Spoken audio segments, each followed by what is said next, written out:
warahmatullahi wabarakatuh. Waalaikumsalam warahmatullahi wabarakatuh. Alhamdulillah, nahmaduhu subhanahu wa ta'ala hamdan syakirin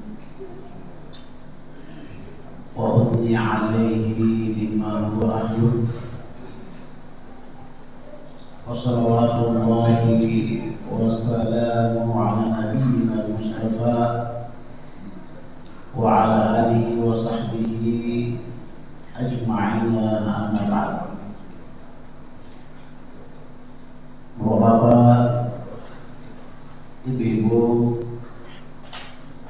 tema yang diminta oleh pengurus untuk kita bisa angkat pada kesempatan subuh yang berbahagia ini adalah bagaimana kita sabar dalam menjalani hidup, sabar dalam menghadapi namanya ujian dalam kehidupan. Tema ini mungkin bukan sesuatu yang baru dalam kehidupan kita, tetapi dia merupakan sesuatu yang berulang. Ibnu Qayyim menyebutkan rukun sabar itu 3. Yang pertama adalah al-mutasahhih bil maqdurina. Dia tidak pernah marah dengan apa yang telah Allah berikan kepadanya yang berupa ujian. Dia tidak marah dan sangat marah dengan apa saja uji. Ketika mungkin ada ujian, Allah lebih cinta kepada hamba-Nya, dicabut nyawanya sama keluarganya, dia harus bersabar. Dia harus bersabar dan menguatkan tingkat kesabarannya dalam kehidupannya. Terkait dengan bagaimana orang yang sabar itu bahkan merupakan berita gembira dari Allah Subhanahu wa taala, basyirus sabirin. Kita buka nanti surah Al-Baqarah, surah yang kedua ayat 155 sampai 156. Wa lanabluwannakum bi syai'in minal khawfi wal ju' wa naqsin minal amwali wal anfusi wath thamarat wa basyiris sabirin. Kata Allah Subhanahu wa taala, sungguh kami menguji kalian bisyai, sedikit dari sifat ketakutan.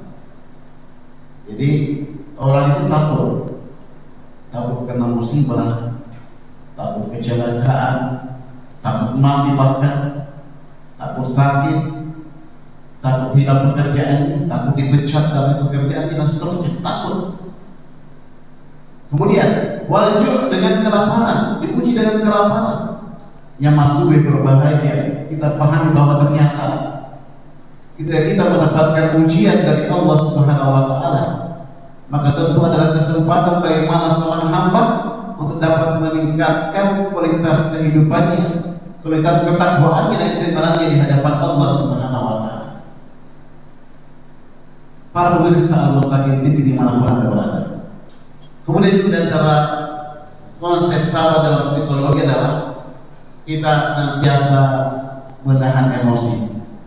Nah, tentu orang yang senantiasa menahan emosi ketika terjadi sesuatu adalah itu yang diharapkan dalam bidang kesabaran. Sebab emosi yang stabil tentu akan mudah untuk melakukan aktivitas lain. Dan kalau emosinya selalu memuncak, ya kadang-kadang susah untuk melanjutkan aktivitas yang baik. Lagi-lagi harus dikuatkan nilai kesabaran bagi seorang hamba. Ini konsep sabar dalam sisi psikologi dalam kehidupan. Nah, sekarang kita masuk di manfaat sabar untuk kesehatan mental. Ternyata kalau sabar itu ternyata banyak manfaatnya secara kesehatan. Kadang-kadang kalau orang suka marah-marah dari kanan itu juga naik tensinya. Hipertensi biasa. Bahasa mohon maaf, ada orang yang saya kenal baru-baru karena seringnya marah di hadapan orang-orang yang tidak kontrol marahnya, tiba-tiba dia pingsan dan jatuh. Satu forum yang besar, satu forum dia pingsan dan jatuh, akhirnya karena mungkin sudah tinggi hipertensinya, sering marah dan seterusnya.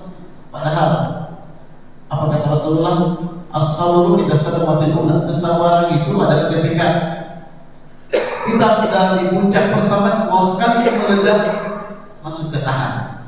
Itu sifat kesabaran yang paling tinggi itu. Kalau mau meledak sekali, mau marah pada siapapun juga, sudah tahan. Nah, itu satu tingkat kata Rasulullah itu adalah orang yang sabar yang paling tinggi itu. Yang dia pada muncul pertama kali mau marah, dia tahan. Makanya saya sebutkan beberapa poin yang berbahagia terkait dengan manfaat sabar untuk kesehatan mental kita. Pertama adalah mencegah penyakit. Insya Allah orang yang kuat bila kesabaran dalam kehidupannya dalam mencegah penyakit akan timbul yang aneh-aneh. Terus lagi penyakit hipertensi, tekanan darah tinggi. Makanya orang yang lolo itu dalam kehidupannya santai-santai itu juga tekanan darahnya sedikit rendah. Dan kalau dia selalu muncul sifat marahnya dalam kehidupannya, dalam kesehariannya, di kantor dia marah, di rumah dia marah, terus ketemu anaknya dia marah, yang sedikit dia marah, cepat naik itu hipertensinya, bahkan alhamdulillah bahkan bisa sampai perang jantung juga, persoalan jantung. Nah ini banyak orang yang mohon maaf mungkin kalau mati mendadak karena jantung, ya, mungkin karena faktor sender pada tekanan darah tinggi sebenarnya juga marah-marah. Maka kalau mau kita stabilkan tekanan darah kita, ya coba, ya lebih baiklah kita banyak warisanan zakiran, banyak berzikir kepada Allah, banyak istighfar kepada Allah, banyak ingat Allah Subhanahu wa taala. Kita mau waras, astagfirullahaladzim, ingat terus untuk menjaga mental. Rabbana hab lana min azwajina wa dhurriyyatina qurrata a'yun waj'alna lil muttaqina imama. Allahumma inna nas'aluka al-huda wat tuqa wa afafal ghina. Allahumma rabbana zalamna anfusana wa in lam taghfir lana wa tarhamna lanakunanna minal khasirin. Allahumma rabbana atina fid dunya hasanah wa fil akhirati hasanah wa qina adzaban nar. Wassallallahu ala nabiyyina Muhammadin walhamdulillahi rabbil alamin. Assalamualaikum warahmatullahi wabarakatuh. Waalaikumsalam. Dalam hadis Rasulullah, subhanallah, disampaikan kepada kita Bapak Ibu sekalian bahwa innallaha in ahabba qauman ibtalahum.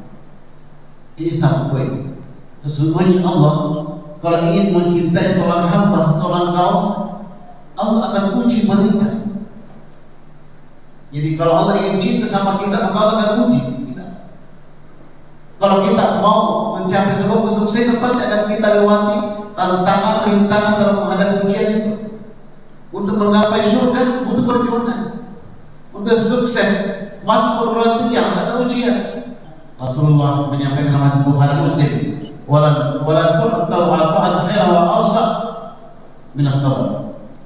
Dan kalian akan diberikan sebuah nikmat yang sangat besar, kebaikan yang sangat besar, bahkan lebih luas, yaitu nikmat kesabaran yang dimana ketika seorang hamba manusia senantiasa mengumpulkan dalam dirinya sebuah kesabaran. Dalam riwayat Muslim, Rasulullah mengatakan as-salatu nur, cahaya. Salat itu adalah merupakan cahaya. Was-salatu burhan, sedekah itu adalah merupakan bukti hujjah kita di hadapan Allah. Was-sabru diya, dan sifat kesabaran itu merupakan sebuah cahaya yang akan menerangi kehidupan bagi seorang hamba. Mudah-mudahan yang masuk lebih berbahagia dan menjadi muttaqin TV dimanapun kita berada. Kita diberikan taufik, diberikan hidayah, diberikan petunjuk senantiasa menguatkan nilai kesabaran dalam mengarungi hidup permukaan bumi ini di tengah banyaknya fitnah-fitnah kehidupan yang kita rasakan ini. Dan saya kira cukup apa yang disampaikan pada suri berbahagia ini. Masih ada waktu sedikit pada mungkin diskusi. Mudah-mudahan bermanfaat dalam diri saya kepada jamaah sekalian. Lebih dan kurangnya mohon dimaafkan. Billahi taufiq hidayah. Wassalamualaikum warahmatullahi wabarakatuh. Justru di situ kita barangkali harus bersabar dengan berwudu, sholat, tata caranya SOP.